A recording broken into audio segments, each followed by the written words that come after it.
Bon matin l'espoir, ça va bien? Très très heureux pour moi d'être là ce matin avec vous, d'ouvrir la parole de Dieu, de savoir qu'est-ce que Dieu va nous dire à travers sa parole ce matin. On poursuit, comme ça a été dit, notre série dans AG. La semaine passée, on a vu le début du chapitre 1 avec le pasteur Yannick, où on voit vraiment le premier avertissement que AG donne au peuple de Dieu. Le peuple est en train de revenir d'exil, ils sont en train de tout reconstruire, et puis AG formule un avertissement un peu considérez attentivement vos voix, parce que c'est comme s'ils étaient un peu en train de perdre le focus. Ça fait maintenant 18 ans qu'ils sont à cet retour d'exil. Et donc, AG, il a vraiment cette mission d'avertir. C'est ce qu'on a vu la semaine passée, où le résumé biblique de l'exposé la semaine dernière, c'était donnons la première place à Dieu et il fera son œuvre à travers nous. Et alors, ce matin, on poursuit. Donc, qui dit poursuite dit on va voir la réponse du peuple à ce premier avertissement. Mais avant d'aller là-dedans, je voudrais faire un peu d'histoire avec vous et vous parler de la chute de Constantinople. Ça remonte à longtemps, ça, hein? En l'an 1453, le monde médiéval vit un de ses tournants les plus dramatiques. Constantinople, capitale de l'Empire byzantin, se dressait depuis plus de 1000 ans comme une forteresse imprenable, gardienne entre l'Orient et l'Occident. C'était un peu le dernier rempart du christianisme face à la poussée ottomane. La ville était entourée de murailles gigantesques qui étaient réputées indestructibles, qui étaient sur la terre, mais aussi sur la mer, pour être à l'abri de toutes les personnes envahisseurs qui voudraient en vouloir du mal. Et en ce printemps 1453, le sultan ottoman, surnommé le Conquérant, lance ses troupes pour en finir. Les Ottomans encerclent toute la ville par terre et par mer, et ça pendant plusieurs semaines. Constantinople résiste à cette invasion, à ce siège. Tout semblait tenir jusqu'à ce qu'une petite négligence fasse tout basculer. En effet, au nord-ouest de la ville se trouvait une petite porte, une porte secondaire discrète, appelée la porte Kerkoporta. Je vous ai mis une photo juste à l'écran. C'était une simple porte, une ouverture mineure, presque oubliée. Mais dans la panique des combats, cette porte fut mal verrouillée. Les soldats ottomans la découvrirent, ils s'engouffrent dedans, pénètrent dans la ville, et en quelques heures seulement, la grande ville de Constantinople, celle qui était imprenable pendant des siècles, fut prise. Non pas parce que ses murailles étaient faibles, ni parce que ses habitants manquaient de courage, mais parce qu'une petite porte a été négligée. Une faille, un détail insignifiant, en tout cas qui paraît insignifiant, mais qui ouvrit la voie à la catastrophe. Alors c'est une histoire vraie, une histoire frappante, une histoire dramatique qui constitue la chute d'un empire. Et de la même manière, on retrouve la même chose dans le livre d'Agé. Dieu interpelle son peuple revenu d'exil, parce que ça fait 18 ans qu'ils sont revenus de Babylone, et le temple n'est toujours pas reconstruit, il est toujours en ruine. Au tout début, ils avaient reconstruit l'essentiel, quelques maisons, une bonne partie de la muraille, tout ça pour pouvoir se protéger et vivre, avoir l'essentiel. Mais avec leur temps, leurs priorités ont changé. Ils ne se contentent plus de juste rebâtir des maisons ou des murailles. Ils embellissent leurs maisons. Ils recherchent toujours plus de confort, plus de sécurité, plus de beauté pour eux-mêmes.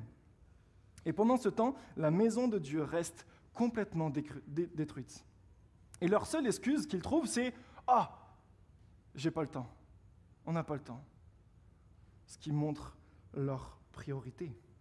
Ils sont focalisés sur leur confort, sur leur sécurité, sur la facilité pour leur quotidien et laissent l'essentiel de côté.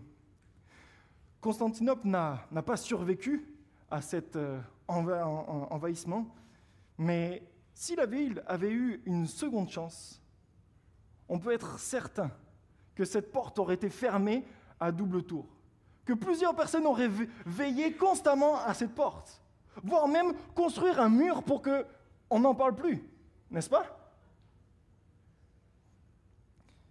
Or, Israël fait exactement le contraire.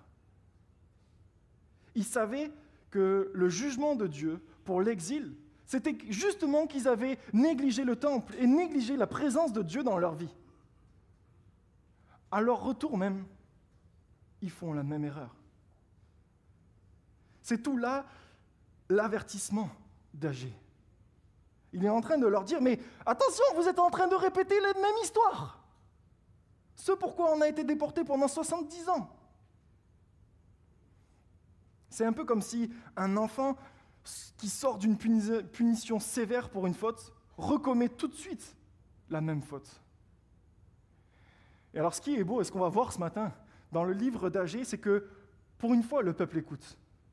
Contrairement à tant d'autres épisodes dans l'Ancien Testament, cette fois, ils n'endurcissent pas leur cœur. Ils entendent la voix de Dieu et ils sont saisis par une crainte respectueuse de l'Éternel. Et ils obéissent. Ça, c'est tout ce qui change. C'est incroyable. Et ce qu'on va voir aujourd'hui, c'est justement la suite du chapitre 1, la suite de cet avertissement, c'est justement ce tournant. Qu'est-ce qui a fait qu'ils se sont mis à rebâtir le temple? Et donc, si je devais résumer l'exposé de ce matin, je pourrais le dire comme ceci.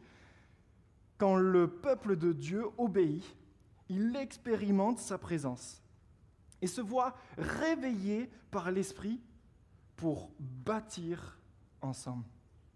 Alors, je vais inviter Esther qui va nous faire la lecture du texte, et puis on va, juste après un mot de prière, puis on va entendre la lecture de la parole tout de suite. Seigneur notre Dieu, viens nous parler, Seigneur, s'il te plaît. Ouvre nos oreilles pour qu'on puisse entendre ta voix. Seigneur, rends-nous attentifs. Enlève toute distraction, Seigneur, et que ce soit toi qui parles. Tu puisses m'utiliser juste comme un simple canal de ta parole. Seigneur, que cette histoire d'Agé vienne nous parler, nous aussi, aujourd'hui, bien des années plus tard. Ouais, rends-nous attentifs à ce que toi, tu veux nous dire. Amen. Bonjour, alors on est toujours dans le chapitre 1 de Agé, mais la réponse du peuple au verset 12 à 15 dans la nouvelle édition de Genève. Agé 1, 12 à 15. Zorobabel, fils de Sheltiel, Josué, fils de Yotsadak, le souverain sacrificateur, et tout le reste du peuple entendirent la voix de l'Éternel, leur Dieu, et les paroles d'Agé le prophète, selon la mission que lui avait donnée l'Éternel, leur Dieu. Et le peuple fut saisi de crainte devant l'Éternel. Agé, envoyé de l'Éternel, dit au peuple, d'après l'ordre de l'Éternel, « Je suis avec vous, dit l'Éternel. » L'Éternel réveilla l'esprit de Zorobabel, fils de Sheltiel, gouverneur de Juda, et l'esprit de Josué, fils de Yotsadak, le souverain sacrificateur, et l'esprit de tout le reste du peuple. Ils vinrent, et ils se mirent à l'œuvre dans la maison de l'Éternel des armées, leur Dieu, le 24e jour du 6e mois, la seconde année du roi Darius. Merci, Esther. Alors, tout d'abord, j'aimerais voir avec vous, sur la base de ce texte, la repentance du peuple. On va y aller ce matin verset par verset, si vous voulez bien. Donc, mon premier point se trouve tout simplement dans le verset 12.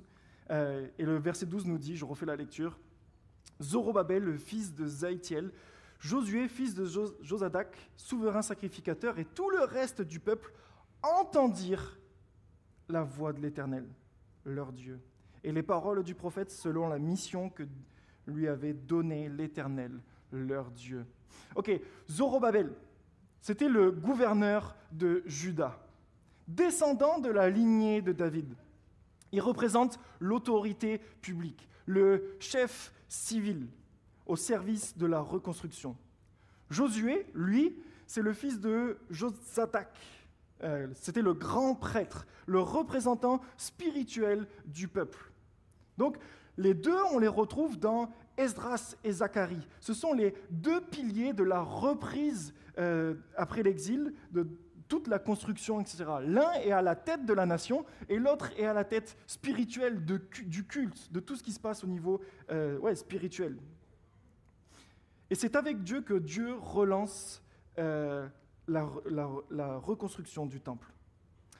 Mais ce que ce texte met en avant, c'est que tous, chefs comme peuple, entendent la voix de l'Éternel. Le mot « entendre » en hébreu, ici « shama », ne désigne pas juste percevoir un son, comme « oh, j'ai entendu quelque chose ». Il signifie écouter avec attention, pour comprendre et répondre à ce qu'on a entendu. C'est l'écoute qui mène à l'obéissance. Ce n'est pas juste une oreille distraite, mais une oreille qui retient, un cœur qui en est saisi. On sait tous ce que c'est d'entendre sans vraiment entendre, n'est-ce pas? En tout cas, moi le premier. Cette semaine encore, ma femme m'a dit « Ah, tu sais, c'est quand je t'ai dit ça, bon, je sais que tu n'as pas entendu. » Malheureusement, ça m'arrive souvent, je vous confesse ça.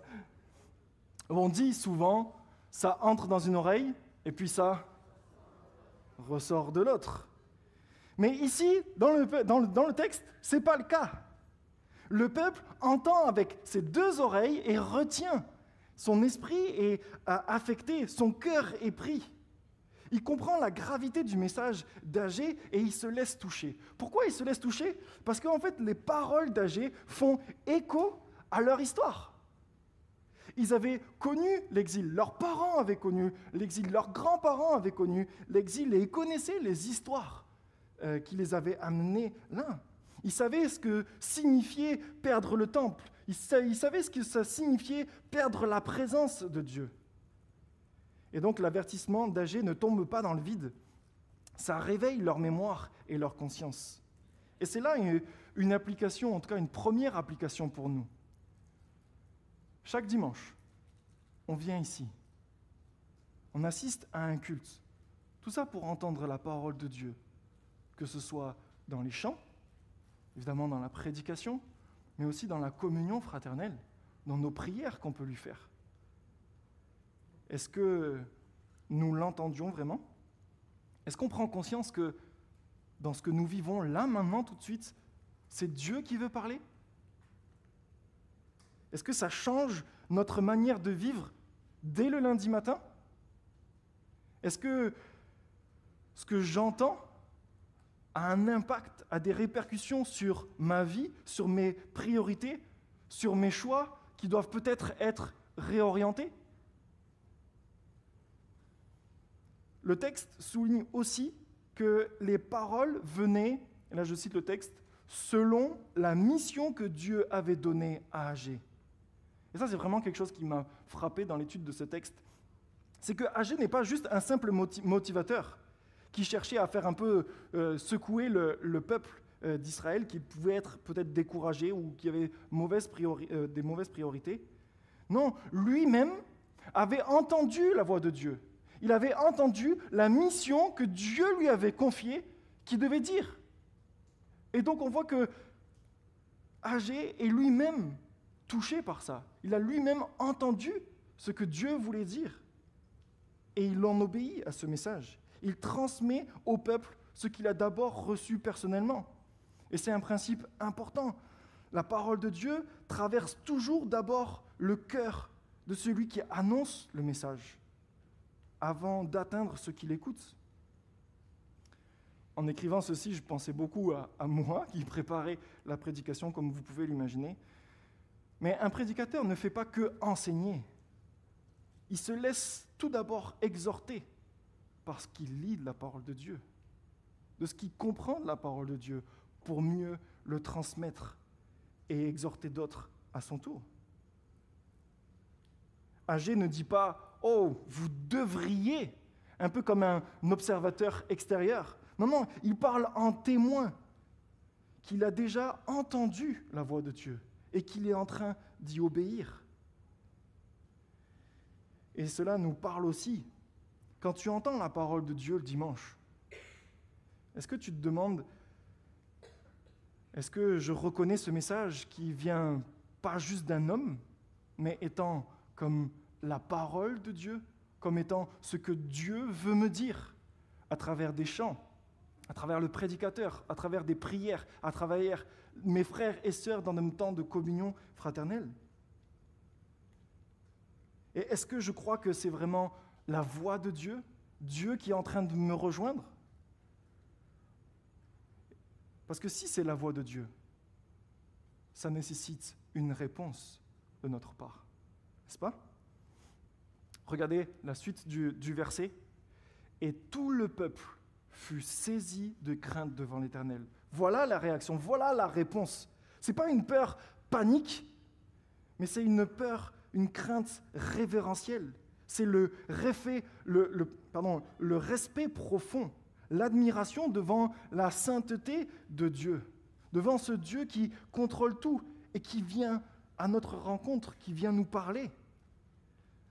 C'est une admiration devant sa sainteté et en même temps une humilité de reconnaître qu'on n'est pas digne que Dieu vienne nous parler, que nous le déshonorons par nos actes et que nous avons besoin de sa grâce. C'est ça la repentance. Écouter, être saisi par la grandeur de Dieu et reconnaître notre tort. La repentance, ce n'est pas juste un mot triste et lourd. En fait, c'est le commencement de la vie. C'est la première étape pour la vie. C'est quand je réalise que mes priorités sont faussées et que j'ai besoin de réorienter mon cœur, d'aligner mon cœur, mes pensées sur les siennes et que je choisis de revenir à Dieu. La Bible regorge d'exemples, comme le prophète Jonas, par exemple.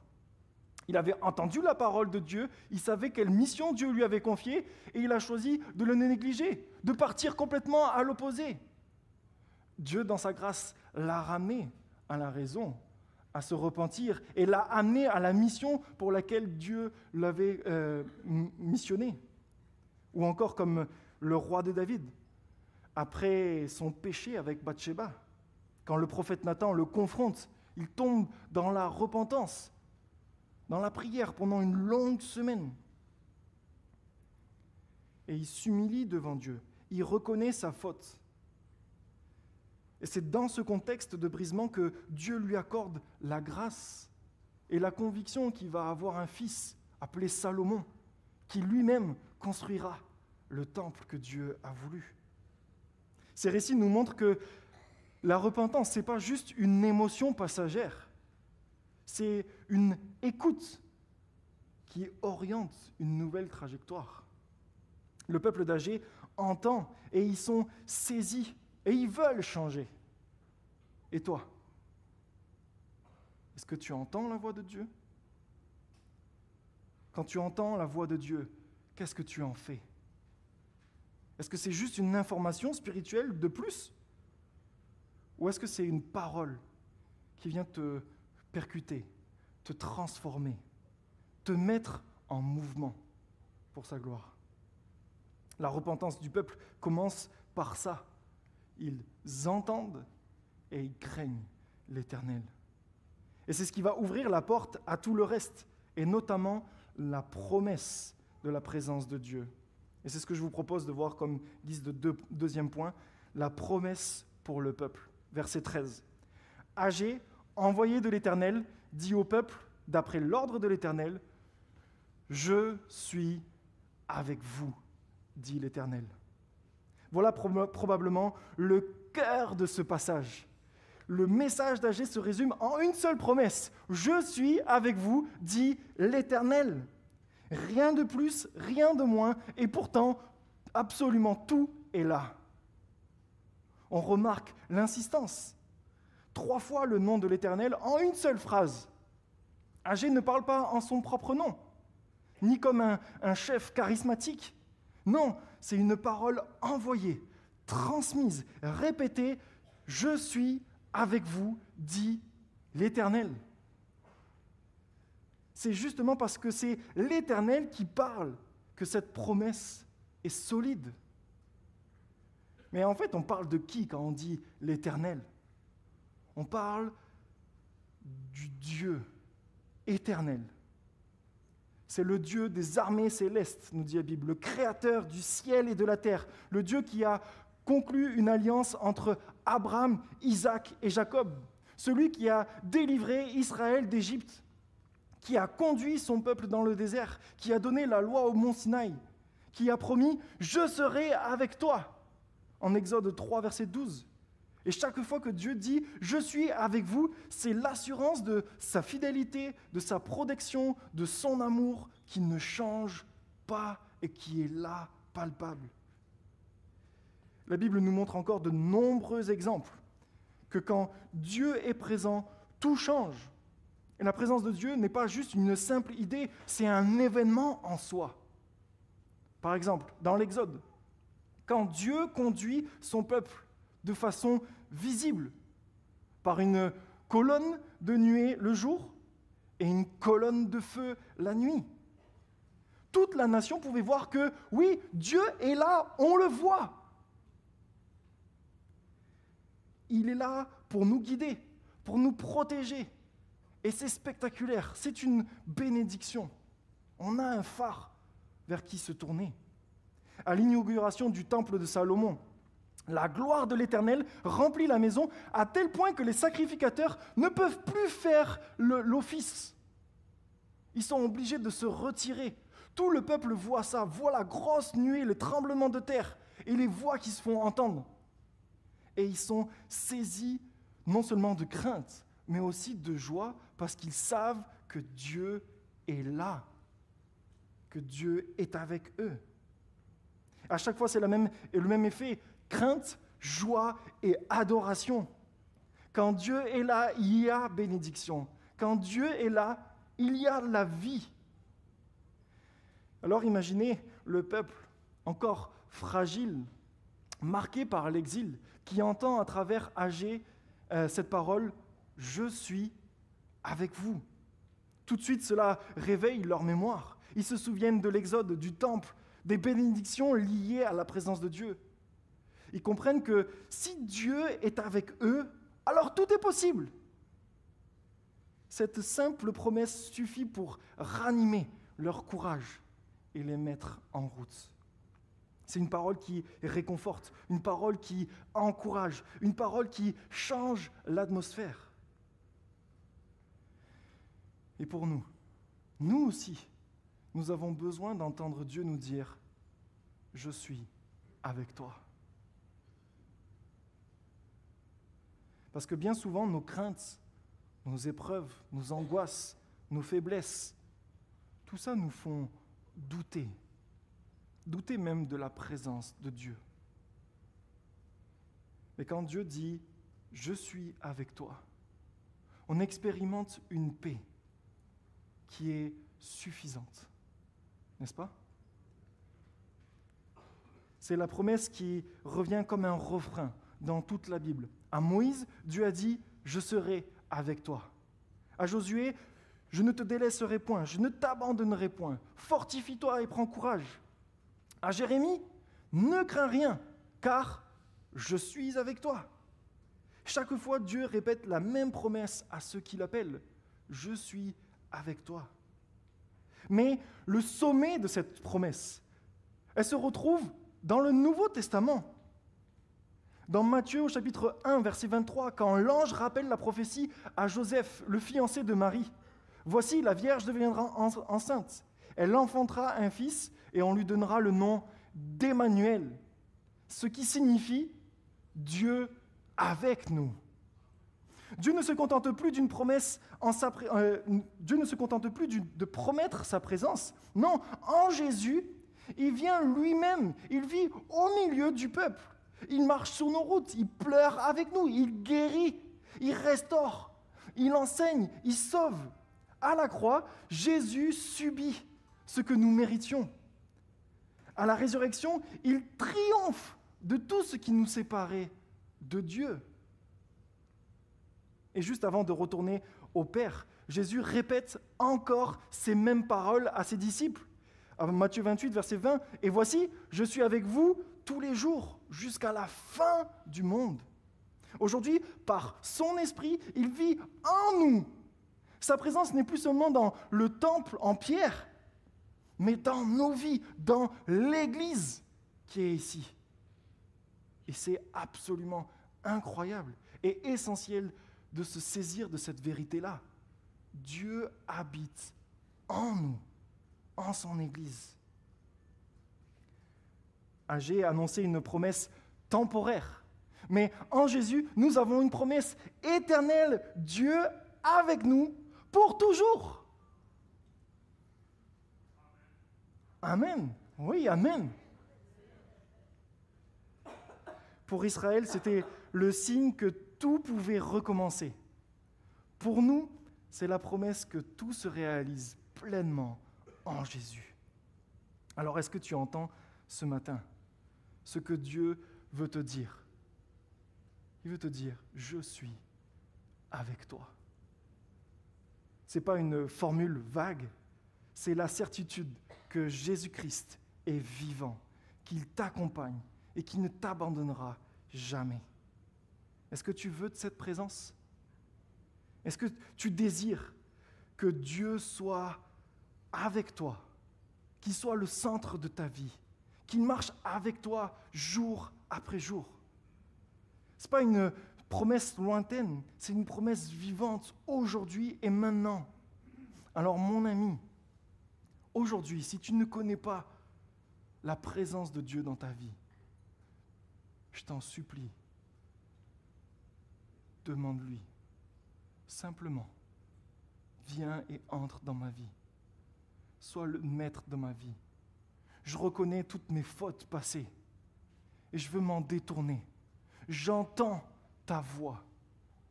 Mon cœur crie à toi et je veux te faire maître et Seigneur de ma vie. C'est ça qui garantit la vie éternelle en sa présence. Une vie terrestre accompagnée par l'Esprit de Dieu qui habite en nous. Notre texte ne se termine pas ici. Il se poursuit avec le verset 14. L'Éternel réveilla l'esprit de Zorobabel, fils de Zaïtiel, gouverneur de Juda, et l'esprit de Josué, fils de Josadac, le souverain sacrificateur, et l'esprit de tout le reste du peuple. Et on va voir maintenant que c'est l'esprit qui rassemble le peuple. C'est magnifique ici. Nous voyons que c'est Dieu lui-même qui agit. Le réveil ne vient pas simplement de la volonté du peuple. Ce n'est pas juste une campagne de motivation, c'est l'Esprit de Dieu qui réveille, qui ranime, qui met en mouvement. C'est Dieu l'auteur du réveil. Et ce n'est pas pour rien que l'auteur nous reparle de la même manière que dans le verset 12, de Zorobabel, de Josué et de tout le peuple. C'est une manière pour insister et pour dire que le réveil est global, il est total. Des sommets de la hiérarchie jusqu'aux plus simples artisans, tous sont saisis. Le réveil traverse les sphères politiques, spirituelles et populaires. Quand Dieu agit, personne n'est laissé de côté. C'est un point important. Le réveil n'est pas réservé à une certaine élite. Il ne se limite pas non plus juste au peuple. Non, Dieu touche tout le monde. Les responsables, les leaders, les pasteurs, les familles, les enfants, les retraités, les jeunes, et j'en passe. Tout le monde est concerné. Et voici ce qui rend le moment unique. L'Esprit rassemble, donne une unité produite par l'Esprit de Dieu. Vous voyez la progression du texte. Ils ont d'abord entendu Dieu, ils ont été saisis de crainte, ils ont reçu cette promesse, je suis avec vous, et maintenant l'Esprit les réveille. L'écoute mène à la crainte, la promesse mène à l'assurance, et l'Esprit mène à l'action. La deuxième partie du verset 14 le dit clairement. Ils vinrent et se mirent à l'œuvre dans la maison de l'Éternel des armées, leur Dieu. L'action découle toujours de l'œuvre de Dieu en nous. C'est lui qui parle, c'est lui qui promet, c'est lui qui envoie son esprit. C'est lui qui met tout le monde en mouvement. Pour nous, qu'est-ce que ça signifie? Ça signifie que de la même manière, Dieu nous appelle à reprendre le travail spirituel, là où nous l'avons peut-être délaissé ou baissé les bras. Peut-être que dans ta vie personnelle, peut-être des domaines où tu as cessé de lutter. Un péché que au début tu combattais, puis tu as fini par tolérer, en te disant « de toute façon, je n'arriverai pas à le combattre, et en plus de ça, c'est pas si grave. » Non, Dieu t'appelle à reprendre cette lutte, parce que son esprit te réveille. Dans nos familles, peut-être que tu as cessé de prier pour un proche, parce qu'il ne connaît pas le Seigneur. Peut-être qu'un conflit avec ton enfant, avec tes parents, avec un frère ou une sœur, t'a fatigué et t'a découragé, et maintenant, tu as cessé de chercher la réconciliation. Non, Dieu t'appelle à reprendre cette relation, à persévérer. Dans l'Église, peut-être que tu t'es mis en retrait dans ton service à cause d'un conflit, à cause de manque de temps, comme le reproche dans AG1, ou juste tu t'es fatigué à force de servir. Tu as trouvé des excuses pour ne plus servir. Mais Dieu t'appelle à retrouver la passion pour le bâtir ensemble, pour bâtir ensemble son Église spirituelle. L'Église réveille, l'Esprit réveille, l'Esprit mobilise, l'Esprit met en mouvement. Et juste ici, permettez-moi de faire une parenthèse. Le peuple se met en mouvement pour bâtir. Bâtir, c'est physique. Et tous ceux qui sont dans la construction vont être d'accord avec moi. Bâtir, ça fait mal. On peut être amené à avoir des échardes dans les mains. On peut être amené à se frapper le pouce avec un marteau. Le soir, on peut être sale, fatigué, avoir mal à tous nos muscles. Mais à la fin de la journée, on voit le résultat.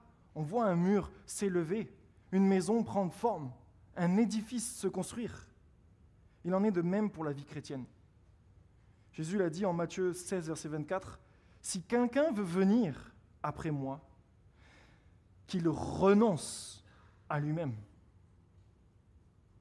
qu'il se charge de sa croix et qu'il me suive. » Suivre Jésus n'a jamais été simple, n'a jamais été une vie sans souffrance. Bâtir l'Église, ce n'est pas sans tension, ce n'est pas sans blessure, ce n'est pas sans moments difficiles.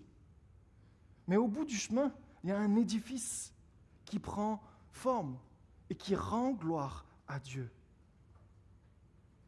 Et ça en vaut la peine. Et c'est ça qui donne de la joie. Et c'est ça qui donne de la paix. Et c'est ça qui donne de l'assurance. Parce qu'on ne construit plus pour nous-mêmes, mais on construit pour Dieu. Et Dieu nous promet de nous bénir quand on construit quelque chose pour lui.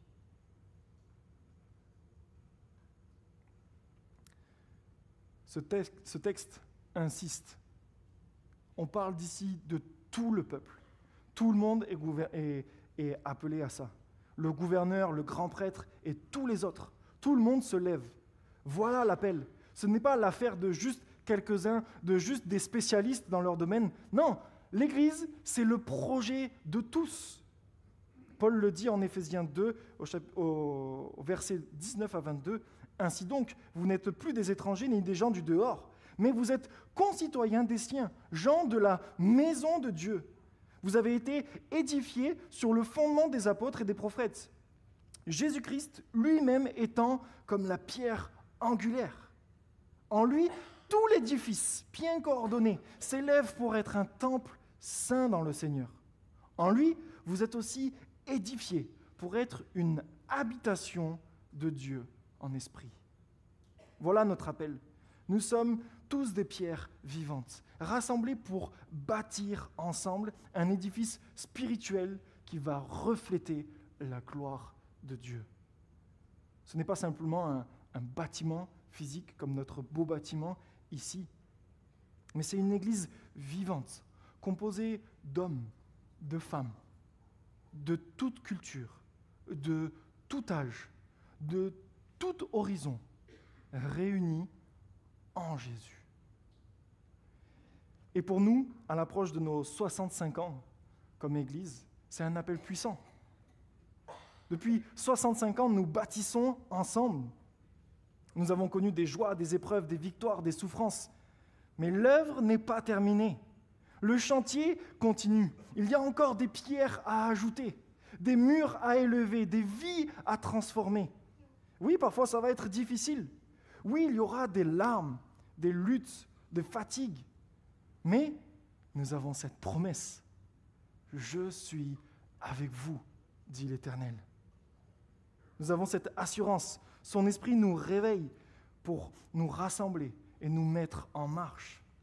Alors frères, sœurs, levons-nous, prenons part, bâtissons ensemble l'Église de Jésus-Christ. Parce que Dieu bâtit en nous aujourd'hui et pour sa gloire éternelle. Ce matin, j'ai commencé avec l'histoire de Constantinople. Une grande forteresse, réputée imprenable, qui a chuté à cause d'une porte oubliée. Une négligence qui a tout fait basculer. Agée nous rappelle que le peuple de Juda était en train de commettre la même erreur que dans le passé, oublier Dieu et son temple. Ils avaient négligé l'essentiel, laissé une brèche ouverte et risqué de répéter l'histoire de l'exil. Mais ils se sont ressaisis, ils ont entendu la voix de Dieu et se sont mis en action. Pour nous, qu'est-ce que nous avons tendance à négliger? Quelle priorité nous avons tendance à mettre de côté pour se satisfaire soi-même? Dans mon engagement dans l'Église, qu'est-ce que je recherche?